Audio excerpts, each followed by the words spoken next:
मित्र, अॼु जे सची ॻाल्हि कार्यक्रम में पां पवित्र ग्रंथ बाइबल में जा गीत शास्त्र जे 97 अध्याय जी शुरूआत कईंदासीं। ईश्वर अॼु जे वचन मार्फत आके ज़रूरु आशीर्वाद ॾींदा। गीत शास्त्र जो 97 अध्याय पण ईश्वर स्तुति, ईश्वर जो भजन जाहिर करे थो। गीतकर्ता ईश्वर के अंगत रीते जाणे थो ने तंहिं ईश्वर कोई अदृश्य गुप्त शक्ति न, पण इन लाइ हिकिड़ी व्यक्ति आहे। तंहिं छतां उहो कोई व्यक्ति का माण्हू खे पंहिंजो ईश्वर मञे नथो। उहो जाणे थो कि ईश्वर संपूर्ण पवित्र, न्यायी, प्रेमी ने दयाळु आई।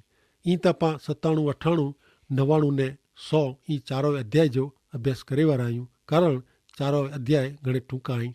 पण सौ पहिला त पां गीत शास्त्र जे 97 अध्याय जो अभ्यास कईंदासीं। त सुणो गीत शास्त्र जो पुस्तक 97 अध्याय ने तंहिंजी पहली 6 कलम।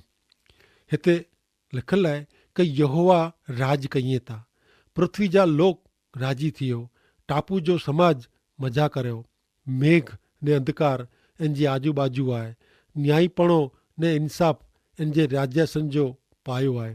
इन वटे अग्नि हले थो, उहो इन जी आजू बाजू इन जे दुश्मन खे ॿारी विझे थो।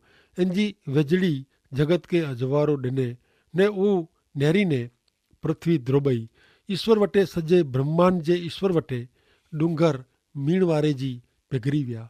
आकाश इन जो न्यायपणो ज़ाहिर करे थो, मिड़े लोक इन जो महिमा ॾिठो आहियूं। मित्र, ईश्वर भयावह, गौरववान ने पवित्र आई। तंहिं छतां मिड़े लोक अहिड़े ईश्वर जो महिमा ॾिठो आहियूं। बाइबल में ईश्वर जो प्रकटीकरण निरेला मिले थो ने ईश्वर पुत्र प्रभु यीशु ख्रिस्त ईश्वर जो पूरो प्रकटीकरण आहे। तंहिं मिड़े लोक आंके ने मूंखे ईश्वर विषे मानव कल्पित ॻाल्हियूं ने ॿई बाबति मथे आधार रखे जी ज़रूरु न आहे, पण प्रभु यीशु ख्रिस्त ते विश्वास करी ईश्वर के पंहिंजा अंगत बनाए जाए। गीत शास्त्र जो पुस्तक 97 अध्याय ने 7 थी 12 कलम। प्रतिमा में अभिमान करींदल उमेड़े फजित थियो, हे मिड़े देव अयन के भजो। हे ईश्वर, तुझे न्याय कम विषे सुणीने सियोन खुश थियो ने यहूदिया जी दीकरियूं राजी थई ने हे ईश्वर, तू सजी पृथ्वी ते परात्पर आहीं, तू मिड़े देव करता खासो आहीं। हे यहोवा ते प्रेम करींदल ऐं बुंडाई जो त्याग करियो। उहो पंहिंजे भक्त जे आत्मा जो रक्षण करे थो। बूंडे जे हथ में जा उहो उन्ही खे छोड़ाईं था। न्याय माड़ूला अजवारो ने हृदय जे योग्य माड़ूला आनंद मजा वावे में आया आहीं। हे न्यायी लोक ऐं ईश्वर में मजा करियो, आनंद करियो, इन जे पवित्र ना जी आभार साथे स्तुति करियो। मित्र, जॾहिं ईश्वर सामे अचीने पां सामे पिंड के प्रगट कयो आहियूं, तॾहिं उन ते विश्वास करीने पां उन जा प्रिय बालक बनी सघूं था। तॾहिं पां खे कल्पेला ईश्वर क देव देवीअ जी ज़रूरु रहे नथी। बाइबल जणाए थो इन प्रमाणे माण्हू पंहिंजे कल्पना प्रमाणे जे ईश्वर जो भजन करे थो ने सर्जन करे थो, पण अहिड़ो करणु उहो सचे जीरे ईश्वर जो घोर अपमान आहे।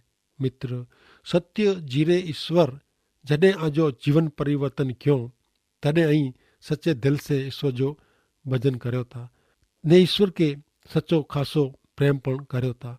ईश्वर जो भजन करणु उहो आला आनंद ख़ुशी जो आशीर्वादित टाइम बनी वेंदो, पण शक्य आहे कि जीरे सत्य ईश्वर जे बदिले कल्पना जा क मनी गनेला देव देवीअ जो भजन आला निरस उत्साही हिकिड़ी क्रियाकांड बनी वञे।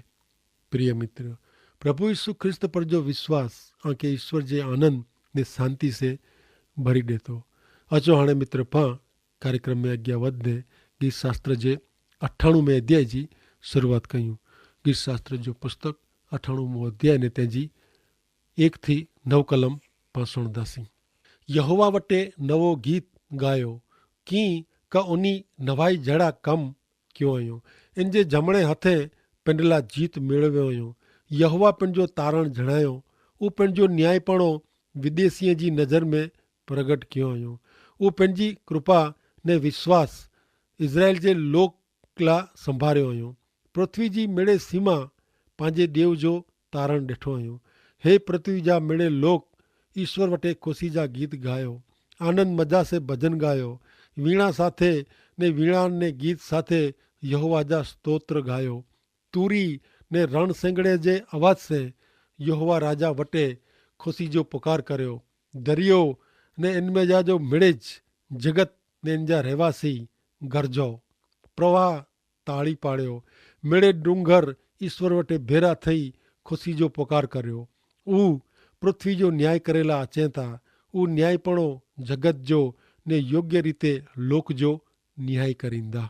मित्र, हिन गीत में ईश्वर स्तुति जो नवो गीत गाते में आयो है। बाइबल में जणाए प्रमाणे माण्हू पापी थियो तड़े सजी पृथ्वी ने मिड़ेज ईश्वर जे श्राप नीचे डोखी थई पीड़ाई रह्यो है। पृथ्वी पण ईश्वर तरफ से अचे वारे मुक्ति जे ॾींहं जी वाट नेरी रही है। चारे बाजू जी मुसीबत जो शारीरिक मानसिक डोख जे कारणे जी व्यक्ति आकुड़ व्याकुड़ थई कंटाड़ी वञे तो, ती सृष्टि पण पाप जे कारणे प्रसूति करींदल स्त्री वारे जी पीड़ाई रही है। ने ही पृथ्वी ते ईश्वर प्रभु यीशु ख्रिस्त में लोक सामे उद्धार जाहिर कियो हुयो ने प्रभु यीशु ख्रिस्त ते विश्वास करींदड़ हरेक व्यक्ति ला ईश्वर नवो आकाश ने नवी पृथ्वी जी रचना कियो हुयो ने हिन टाइम में माण्हू ईश्वर जो भजन कहींदे ईश्वर जो नवो गीत गाईंदो, जंहिंमें ईश्वर स्तुति आराधना ने ईश्वर जा गौण गीत भजन हूंदा। ऊ हृदय जे उनाण जो अर्थ वारो गीत हूंदो। नवो गीत गाईंदड़ लोग केर हुई सके? ऊ केर हूंदा? ऊ पांखे संदर्शन जो पुस्तक तंहिंजो 14 अध्याय ने तंहिंजी पहली 5 कलम में जणायो वञो। संदर्शन 14:1-5 कलम। पोइ आऊं नेरियो त हलवान सियोन डूंगर ते उभो हो। इन भेरा 1,44,000 लोक हुआ, जंहिंजे कपार ते हलवान जो नां ने ईश्वर पिता जो नां लेखे में आया हुआ। पोइ आऊं आकाश में जा जोरदार धोध जे आवाज़ जहिड़ो ने वॾर जे आवाज़ जहिड़ो हिकिड़ो आवाज़ सुहियो। उहो आवाज़ त वीणा जहिड़ो हो। 1,44,000 लोक राजसन 4 जीरा प्राणी वडील वटे उभा हुआ। उहो हिकिड़ो नवो गीत गाईंदा हुआ। उहो गीत फक़्ति उज सिखी सघिया हुआ कारण पृथ्वी ते उहो उद्धार मेळवियो हो। ही त उहो लोक आहीं जेको स्त्री समागम नूं छेटा रही पिंड खे शुद्ध रखियो हुयो। उहो कुंवारा आहीं। हलवान जिते जिते वञे होते होते उहो उन पुठियां वञे था। बाक़ी जा मानव जात में जा उहो उद्धार मेळवियो हुयो ने ईश्वर ने हलवान के अर्पण थींदल मिजा जा पहला आहीं। उहो कॾहिं खोटो बोले नथा ने निर्दोष आहीं। मुक्तिदाता प्रभु यीशु ख्रिस्त में उद्धार मेळवियल हरेक व्यक्ति स्वर्ग में नवे यरूशलेम में ईश्वर स्तुति जो नवो गीत गाईंदी। अचो मित्र, अहीं पण प्रभु यीशु ख्रिस्त ते विश्वास करी ईश्वर स्तुति करियो।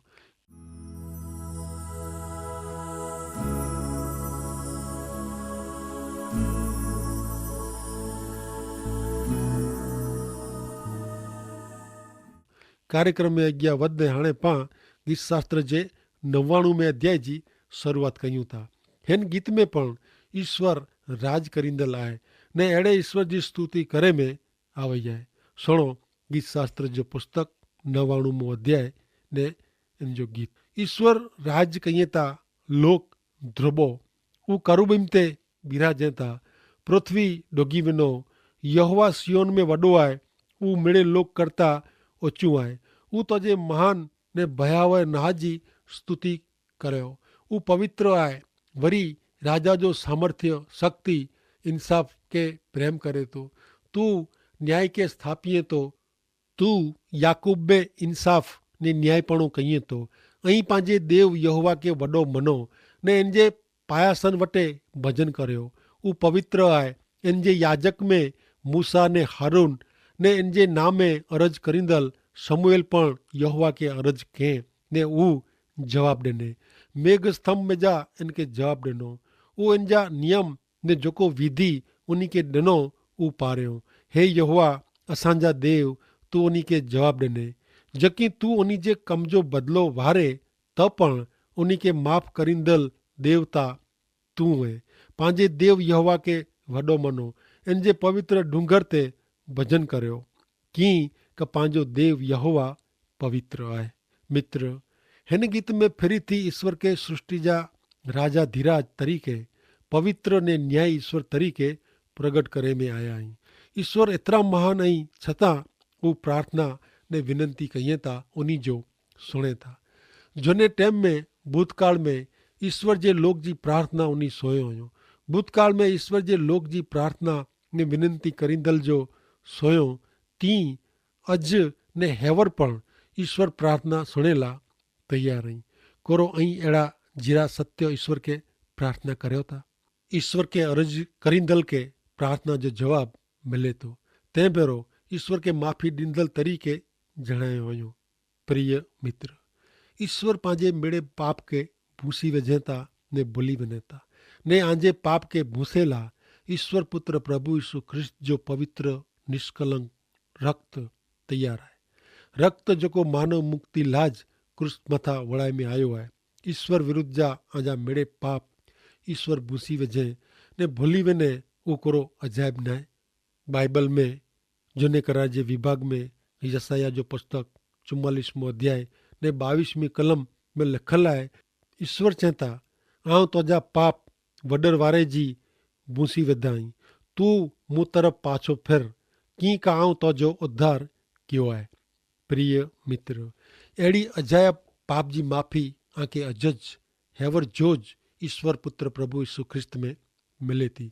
ईश्वर आंजे पाप के भूसी विझे तंहिं पाप कबूल करियो ने आंजो हृदय प्रभु यीशु ख्रिस्त के सौंपी ॾियो ने ई पाप जी मेड़विल माफ़ी पोइ ऐं जीरे ईश्वर के सच्ची रीते, हाँ, पूरे दिल से, मन से, सामर्थ्य शक्ति से ईश्वर के प्रेम करींदा, पूरी रीते ईश्वर के आधीन थींदा। अचो हाणे मित्र पां गीत शास्त्र जे पुस्तक में अवल अॻियां वधंदे गीत शास्त्र जे 100 अध्याय में प्रवेश कयूं। गीत शास्त्र जो 100 अध्याय ईश्वर माटे जो गीत आहे। हिन गीत में ईश्वर के राजा तरीक़े ज़ाहिर करे में आया आहिनि। गीत शास्त्र 93 में पां नहरियो कि उन्ही महिमा धारण कयो आहियूं ने हिन वचन में ईश्वर जो महिमा शब्द था ईश्वर पुत्र प्रभु यीशु ख्रिस्त के ध्यान में रखीने वापरे में आयो है। ईश्वर जो महिमा प्रगट करींदल ईश्वर पुत्र प्रभु यीशु ख्रिस्त आई उन्ही मार्फते ईश्वर महिमा जो पां व्यक्तिगत अनुभव कयूं था। प्रिय मित्र, ईश्वर पुत्र प्रभु यीशु ख्रिस्त जगत जा राजा आई ने जॾहिं हू पहली बार मनुष्य बनीने हिन पृथ्वी ते आया तॾहिं हू नम्र गरीब नंढा बालक बनी आया। पर उन जो ॿियो आगमन पृथ्वी जा न्यायाधीश ने राजा तरीक़े जो आहे। हू न्यायपणे जगत जो न्याय कईंदा। अहिड़ा न्याय ईश्वर जो भजन स्तुति ने आराधना पवित्रता में आनंद मजा साथे द्राह ने ध्रुबी ने करे जी ज़रूर है। ईश्वर राज कईं था लोक ध्रुबो। गीत शास्त्र 99 अध्याय ने पहली कलम में चवता कि यहोवा राज कईं था लोक उ करूबिम ते बिराजे था पृथ्वी डुगी वञो। मित्र, हाणे गीत शास्त्र जे 100 अध्याय में हिकिड़ी महान आराधना जणाई में आई है। ही गीत ईश्वर स्तुति जो गीत है। तंहिं भेरी ईश्वर स्तुति भक्ति जी श्रेणी हिते पूरी थियली ॾेखारिजे थी। त अॻियां सुणो गीत शास्त्र जो पुस्तक 100 अध्याय ने तंहिंजी पहली ने 2 कलम। हे मिड़े देश यहोवा वटे जय जयकार करियो, आनंद खुशी से यहोवा जी सेवा करियो, गाईंदे गाईंदे इन वटे अचो। प्रिय मित्र, फिरी आवां के ऊ चोखो जणायला मंगा थो कि ईश्वर जो भजन कोई रसकस वगर जी क्रिया न आहे।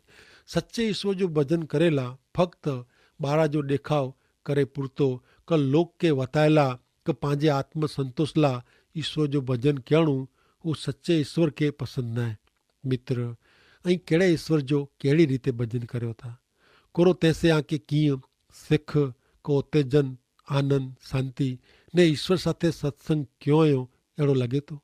ईश्वर जो भजन आत्मा से ने सत्यता से करे जो है या ईश्वर साथे जे सीधे संबंध में ज ऐं उन्ही के सच्चे अर्थ में सच्ची रीते भजन करी सको था।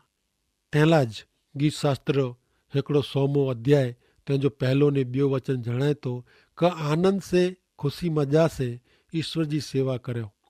सजी मानव जात के ईश्वर जो भजन करेला जाहिर आमंत्रण आए ने इनमें आनंद मजा आए, कोई बोझो का फर्ज न है। ईश्वर जो भजन राजी खुशी ने आनंद से थिए तो ने जो ईश्वर जे भजन में निरस्ता आए, थक अरुचि आए तो समझणो का सच्चे ईश्वर जो सच्चो भजन न है। मित्र आके आंजा प्रिय पात्र, आंजा खासा मित्र, आंजा प्रिय बाळक का आके जो को વધુ પ્રિય है, વધુ ગમે તા उनी साथे टेम कढणो न गमे कोरो आके होते कंटाळो अरुचि कपोई निरस्ता नेरेला मिले थी। त मित्र जडे अहीं सत्य ईश्वर के मुक्तिदाता प्रभु यीशु ख्रिस्त में व्यक्तिगत रीते ओळखंदा तडे पिंड मोड़ो हृदय जे उनाड़ में जा उन्हीं के प्रेम कहींदा, उन्हीं जो भजन कहींदा। अगाऊ हिकिड़ा गीत करता ईश्वरला कहिड़ा शब्द वापरिया था, जी पाणी जी नाली ला हरण तलपे तो ती हे देव तोला मुझो आत्मा तलपे तो। 42मो अध्याय ने पहली कलम ने ते पोय हीज गीत करता गीत शास्त्र जे 84 अध्याय ने तेजी 2 कलम में जणाईंदे चवंता का मुझो आत्मा यहोवा जे अंगण जी इच्छा रखे तो, हा उनीला नबरो थिए तो। जीरा जागदल देव वटे मुझो हृदय ने मुझो शरीर खुशी मजा करे तो। प्रिय मित्र ईश्वर पर जी आजी भक्ति स्तुति आराधना केड़ी है, ईश्वर पर जो आजो प्रेम केड़ो है, ऐं कोलाए ईश्वर जो भजन कर्यो था, ऐं केड़े ईश्वर जो भजन केड़ी रीते कर्यो था। बाइबल जणाए तो ईश्वर जे भजन में आनंद शांति आत्मीयता वेती। गीत शास्त्र जो पुस्तक 100मो अध्याय ने तेजी 3 થી 5 कलम पहाणे अॻियां सुणो। यहोवा उज देव आहे अहिड़ो ऐं मनो ऊ पाके उत्पन्न के आहे ने पा इंजा जयूं पा उन्हीं जा लोक ने इंजे वग जा मेढा आहियूं। आभार मनदे मनदे इंजे वथाण में ने स्तवन कईंदे इंजे आंगण में अचो, इंजो आभार मनीने इंजे ना के धन्यवाद ॾियो की का यहोवा उत्तम आहे, इंजी कृपा सर्वकाल हमेशा ने इंजी सत्यता पेढ़ी दर पेढ़ी टिके थी। यहोवा उज देव आहे, ईश्वर आहे, बे शब्द में इन सिवाय ॿियो ईश्वर न आहे। मित्र कोरो ऐं अहिड़ो विश्वास करियो था, अॼु ईश्वर जो वचन आके जणाए थो क ऐं अहिड़ो मञियो, ऐं ईश्वर पुत्र प्रभु यीशु ख्रिस्त मथे विश्वास करियो। ईश्वर आंजा उत्पन्न करता आहीं ने मित्र ईश्वर आके घणे ख़ासि हेतु ला जन्म ॾिनो हुयो। पहला ऐं सच्चे ईश्वर के व्यक्तिगत रीते जाणो, उन्हीं जो भजन करियो ने ईश्वर आंजी अंगत रीते संभाल रखंदा। ऐं ईश्वर जा आयो, ईश्वर आंजा उत्पन्न करता ने उद्धार करता आहीं। ईश्वर उत्तम आई, ईश्वर जी सत्यता जो कोई कॾे अंत ज न आहे। मित्र पाप जी माफ़ी जो अनुभव करींदल ईश्वर साथे सीधे संबंध में अचींदल व्यक्ति सच्चा ने हिकिड़ा मात्र ईश्वर जी सच्ची रीते भजन करे थो। अचो पा ईश्वर कृपा जो दया ने प्रेम जो अनुभव करी ईश्वर जो सच्ची रीते आनंद से भजन कयूं अने तंहिं लाइ ईश्वर पिता के आशीर्वाद ॾियो। आमीन।